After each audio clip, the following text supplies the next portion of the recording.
बिस्मिल्लाहिर्रहमानिर्रहीम। थोड़ी खामोश। इय्याक नअबुदु व इय्याक नस्तईन।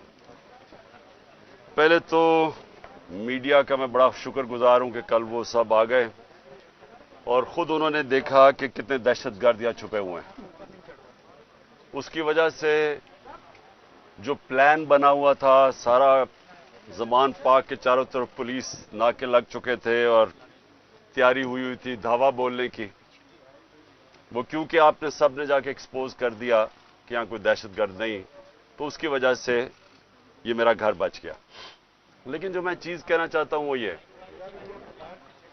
कि गवर्नमेंट को नाम लेना चाहिए। जब आप कहते हैं ना कि 40 दहशतगर्द, तो आपको तो पता होगा 40 दहशतगर्द, तो उनके कोई नाम तो बताएं, वो कौन है वो लोग। क्योंकि इसी तरह जो इनका प्लान था, मैं अभी आपको बता दूं, इन्होंने जिस तरह मेरे घर के ऊपर पहली दफा दावा बोला था, सारे घर को तोड़ फोड़ कर दी और ऊपर क्लैशनिकोव्स ले गए और छोड़ के जी क्लैशनिकोव्स मिली और पता नहीं कोई बोतलें भी दिखाई कि जी वो पेट्रोल बम थे। तो किसी अब यहां कोई आदमी नहीं था, तो किसको पता कि वो यहां अगर इसी तरह का दावा बोल देते और उसके बाद ये 40 लोगों को यहां बैठा देते और कहते देखें जी दहशतगर्द तलब हो गए। इसलिए आपके आने की वजह से ये रुक गया। मेरी ये रिक्वेस्ट है हुकूमत से कि ये जो हरकतें आप कर रहे हैं, इससे कभी भी पॉलिटिकल पार्टी नीचे नहीं जाती, वो मजबूत होती है। क्योंकि पॉलिटिकल पार्टी अगर उसका वोट बैंक है और वो बढ़ता जा रहा है तो वो ऊपर जा रही है।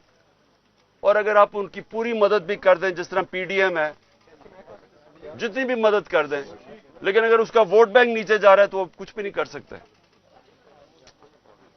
और ये जो इसके ऊपर भी मैं बात करना चाहता हूं कि हमारे कई लोग पार्टी छोड़ रहे हैं। मैं ये समझता हूं कि इनमें से खैर कई तो खैर मैं इतना जानता नहीं हूं, लेकिन मुझे एक के ऊपर सबसे ज्यादा अफसोस है। वो मेरा बहुत पुराना हमारी पार्टी की, जिसने बड़ी जान मारी है, आमिर कियानी की। तो मुझे बड़ा अफसोस हुआ उसके जाने का। लेकिन इनके ऊपर बहुत प्रेशर है और हर कोई प्रेशर नहीं ले सकता। तो ये मैं अपने लोगों को भी कहता हूं कि उनको कोई बुरा भला ना कहे। जिस तरह का प्रेशर पड़ा हुआ है आज, इस मुल्क की तारीख में कभी लोगों के ऊपर ऐसा पॉलिटिशियन पे प्रेशर नहीं पड़ा। पकड़ के लोगों को जेलों में डाल रहे हैं, फैमिलीज घरों में घुस रहे हैं, औरतें हैं, फैमिलीज औरतें हैं वहां, उनको औरतों को साथ उठा के शेरिया अफरीदी और उसकी बीवी ले गए जेल में। ये कभी हुआ है पाकिस्तान में? कभी कि किसी उमर उस्मान डार के घर में घुस के सारा घर तोड़ दिया और उसकी वालदा से जो उन्होंने किया, ये कभी इस मुल्क की तारीख में हुआ है? जो औरतों को, जो सीन्स आई हैं औरतों के बाल पकड़ रहे हैं, जिस तरह उनको घसीट रहे हैं, ये ना इस मुल्क में हुआ है और ना ये हमारा जो रवायतें हैं, जो हमारा दीन है, ये कोई इसकी चीज की इजाजत नहीं देता। और इस सब चीज के अंदर क्या चीज रह गई है कि जो लोग ये प्रेशर बर्दाश्त कर गए। मैं अपनी पार्टी के वो लोग जो प्रेशर बर्दाश्त कर गए, कौम आपको हमेशा याद रखेगी, कौम आपको भूलेगी नहीं। कि मुझे पता है आपके ऊपर किस तरह के प्रेशर्स हैं और जिस तरह आप खड़े हैं, तो ना मैं आपको भूलूंगा, ना ये कौम आपको भूलेगी। और मुझे ये भी मैं वाज़ेह कर दूं, क्योंकि ये इस तरह का प्रेशर शायद ही कभी किसी की पार्टी के लीडर के ऊपर या उसकी पार्टी के मेंबर्स के ऊपर डाला हो, जो इस वक्त हमारे ऊपर पूरा प्रेशर डाला जा रहा है। मैं सिर्फ एक चीज वाज़ेह करना चाहता हूं कि अगर मैं अकेला भी रह गया ना, अकेला, मैं तब भी हकीकी आजादी के लिए इस मुल्क के लिए खड़ा रहूंगा। क्योंकि ये कोई गलत फहमी में ना रहे कि इस प्रेशर की वजह से मैं शायद पीछे हट जाऊंगा। जिसके ऊपर 2 कातलाना हमले हो चुके हों, दूसरा जुडिशल कॉम्प्लेक्स के अंदर जो मेरे ऊपर इन्होंने पूरा कत्ल करने का प्लान बनाया हुआ था, जिसके ऊपर 2 हमले हो चुके हों और वो फिर भी पूरी तरह इस अपनी तहरीक के अंदर एक कदम पीछे ना हटे, तो उसको ये समझ आए कि वो पीछे नहीं हटेगा। और जो मैं फिर से कहता हूं कि जो आज मेरे साथ खड़े रह गए हैं, मैं तो अपनी बात नहीं करता, ये कौम आपको याद रखेगी, क्योंकि कौम को भी पता आप किस तरह के प्रेशर ले रहे हैं। और फिर इस सारी चीज के अंदर जो बात कोई कर नहीं रहा, और कभी भी किसी मुहज़्ज़ब माशरे में ऐसा नहीं होता कि 25 लोग अभी कंफर्म्ड 25 लोग शहीद हुए हैं।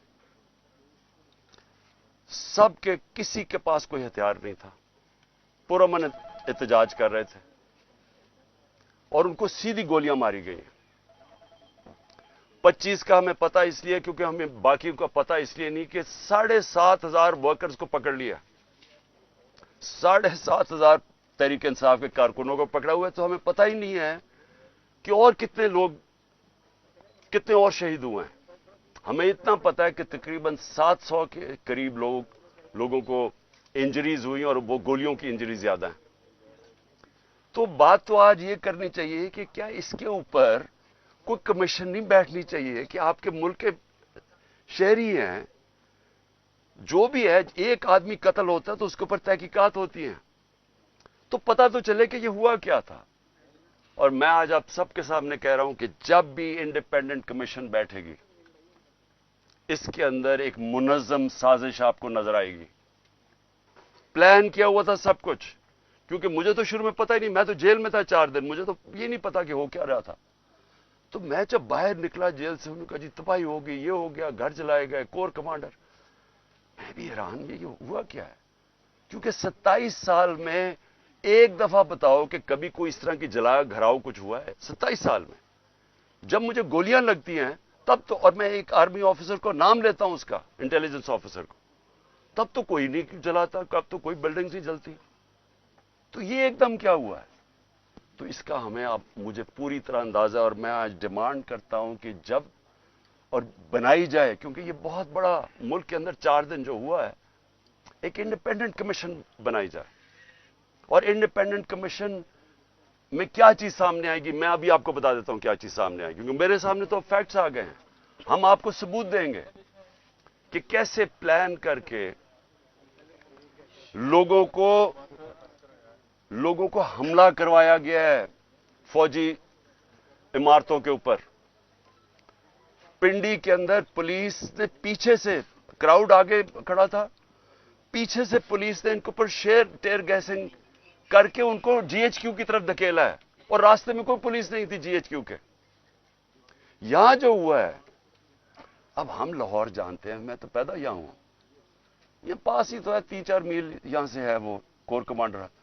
कभी सुना है कि कोर कमांडर लिबर्टी से लोग चल रहे हों और कोर कमांडर घर पहुंच रहे हों और वो खाली पड़ा हो वहां कोई यानी कोर कमांडर इतनी बड़ी पोजीशन होती है, उसको ऊपर कोई बचाने वाला नहीं आए। वो सीसीटीवी कैमरा किधर हैं? वहां सीसीटीवी कैमरा लगे होंगे, पता तो चले वो कौन सी शक्लें थी जिन्होंने जलाया। अब तक तो सामने आ जाना चाहिए था सब कुछ। टीवी पे इतनी ज्यादा प्रोपेगेंडा चल रहा है, कम से कम वो शक्लें तो दिखा दें सीसीटीवी कैमरा पे किन लोगों ने जलाया था वो कोर कमांडर का घर।